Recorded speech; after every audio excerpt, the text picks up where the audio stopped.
നമസ്കാരം. പാകിസ്ഥാൻ തലസ്ഥാനമായ ഇസ്ലാമാബാദിലും ലാഹോറിലും കനത്ത വ്യോമാക്രമണം നടത്തി ഇന്ത്യ. പാക് ഭീകരതാവളങ്ങളെ ഇല്ലാതാക്കിയ സിന്ദൂർ ഓപ്പറേഷന്റെ തുടർച്ചയായി പാകിസ്ഥാൻ നടത്തിയ വ്യോമാക്രമണത്തിനുള്ള തിരിച്ചടിയായാണ് ഇന്ത്യയുടെ പ്രഹരം. പാക് ഭീകരതാവളങ്ങളെ തകർത്ത സിന്ദൂർ ഓപ്പറേഷന്റെ തുടർച്ചയായാണ് വ്യാഴാഴ്ച രാത്രി രാജ്യത്തെ സൈനിക കേന്ദ്രങ്ങളും വിമാനത്താവളങ്ങളും ലക്ഷ്യമാക്കി പാകിസ്ഥാൻ വ്യോമാക്രമണം നടത്തിയത്. എന്നാൽ വ്യോമപ്രതിരോധ സംവിധാനം ഉപയോഗിച്ച് മിസൈലുകൾ തകർത്തിട്ടു.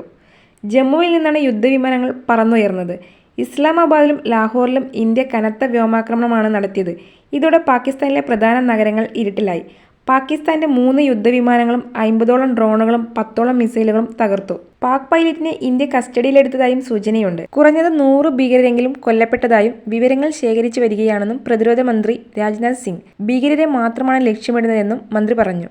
ഓപ്പറേഷൻ സിന്ദൂറിന് ശേഷമുള്ള പ്രധാനമന്ത്രി നരേന്ദ്രമോദിയുടെ രാജ്യത്തോടുള്ള ആദ്യ സന്ദേശം. എല്ലാ ഇന്ത്യക്കാരും ഈ സന്ദർഭത്തിൽ ഒറ്റക്കെട്ടായി നിൽക്കണം.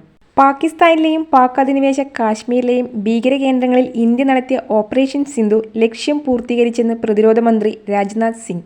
ജയ് ഹിന്ദ്.